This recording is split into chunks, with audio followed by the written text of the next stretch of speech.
In this video, we'll be talking about newborn care, what we need to do to our babies. First and foremost, temperature maintenance. It is very important to maintain the baby's temperature between 36.5 to 37.5.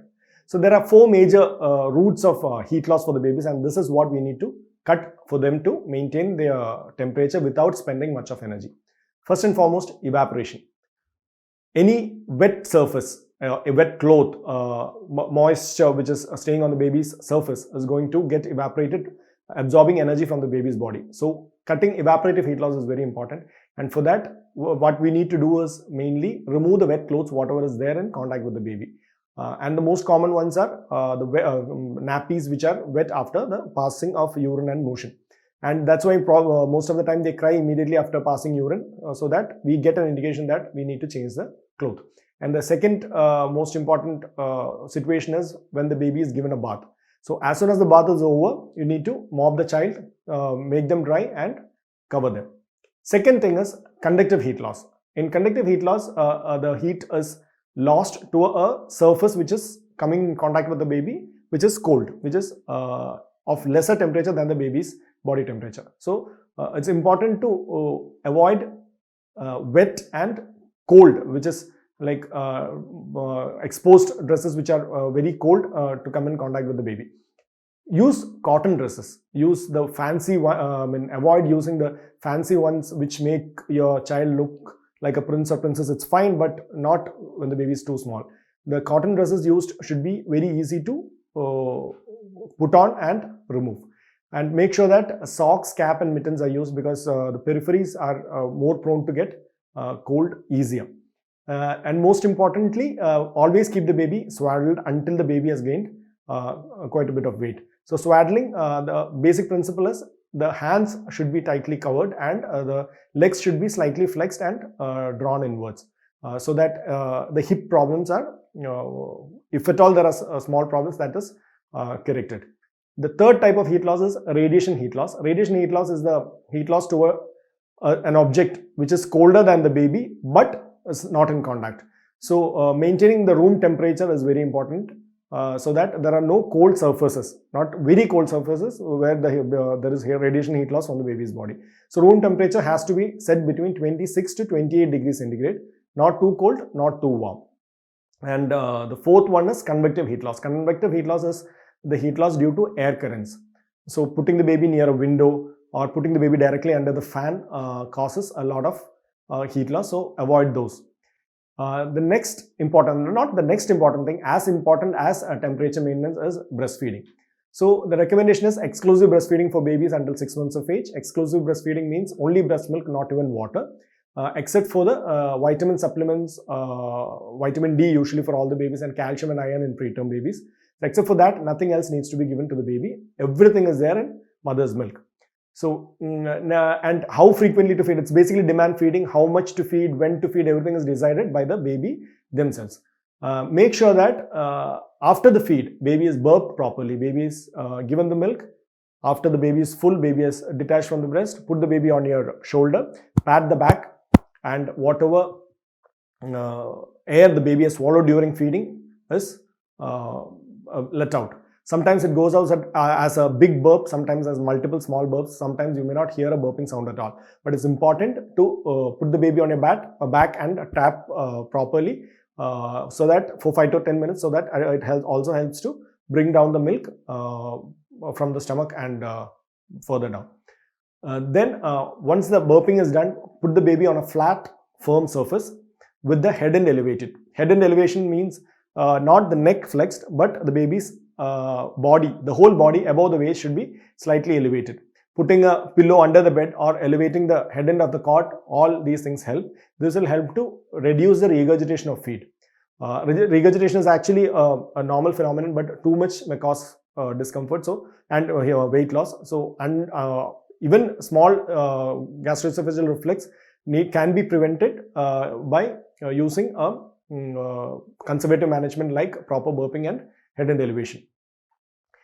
Giving baby a tummy time is advisable, but make sure that the baby is awake and the baby is supervised during that time. start with 2 to 3 minutes, 2 to 3 times a day, and then you may increase. But baby should never be let alone in prone position. Thumb sucking is a normal phenomenon in this age, and it should not be tried to pull out forcefully, and then they try to put it back, and then it becomes a habit. Avoid pacifiers and bottles to bypass thumb sucking. That causes more problems. The next important thing where everyone is worried or confused is the baby bath. And that is something you need special qualifications to do. That's what is being drilled into our head, that baby bath is something which can be given by only a person who is specialized in that. There's nothing like that. The only thing is make sure that the specific areas are cleaned properly and the baby is not aspirating water while giving a bath. Usually the bathing is started after the umbilical cord falls off, usually 10 to 14 days. Basically, the idea is once the baby is at home and the baby is accustomed to the temperature and climate there, and the umbilical cord falls off around that time, and then you can start giving bath. And the vernix, which is the whitish substance which is there on the baby's body initial days, it gives a protective covering as well. So until then, you just need to give sponging of the baby, and there is no need of giving a proper bath. And it's also mandatory in preterm and low birth weight babies. The baby has to cross at least 2 to 2.5 kg before getting their first bath. It is something which is out of their comfort zone. So it is always good to talk and sing to the baby while giving bath, so that they feel comfortable. They know that there is some regular caretaker near to them. Undress the baby, cover the baby in a towel, use a mat, make and prepare lukewarm water kept ready before the bathing is started. You can use oil massage, use coconut oil or olive oil, avoid perfumed oils, and you may give massage which is not very scary to see. See, you cannot change the shape of the baby by giving 5-10 minutes massage. So pulling their nose out and trying to make their chest wide by massaging, all these things can cause actually injuries to the bones and fractures. Most of the pediatricians would have seen it at least 1 or 2 cases. So try to avoid scary massages. Make sure that specific areas in the body are kept clean, mainly eye care. Use wet cotton, use clean cotton, use clean water, wipe it from inside out. Use 2 separate cottons for both eyes so that there is no cross infection. Ear care, clean the ear, outer ear with cotton. Whatever is there, whatever wax is coming out, you may clean it. Never try to put in a earbud because it usually pushes the wax inside and it's not going to help the cause. Skin folds near the neck, cubital fossa, groin, all these areas should be cleaned separately and with utmost important, because these are the areas where the debris, the hair which has fallen, the skin which is peeled off, everything gets deposited, and these areas need to be cleaned with special importance. The genitourinary area and umbilicus are 2 other areas. Genitourinary area, make sure that in boy babies the skin is slightly retracted while cleaning, and wiping the area with wipes and cotton cloth multiple times. Usually the 2nd and 3rd week they pass motion multiple times. Every time you try to wipe it, it's going to damage that particular area. So use lukewarm water and clean the area and mop it dry. Umbilicus, once it falls off, there may be slight bleeding for 2-3 days. Clean it properly, keep it clean and dry, and it heals off properly. There is no need of antibiotics or anything as a routine unless there is an infection which is noted. And while giving bath, make sure that the head is held in such a way that the water doesn't fall on the face and the baby doesn't aspirate. And you may use baby bathing bars and shampoos. Baby bathing bath, it's not soap. Soaps are actually alkaline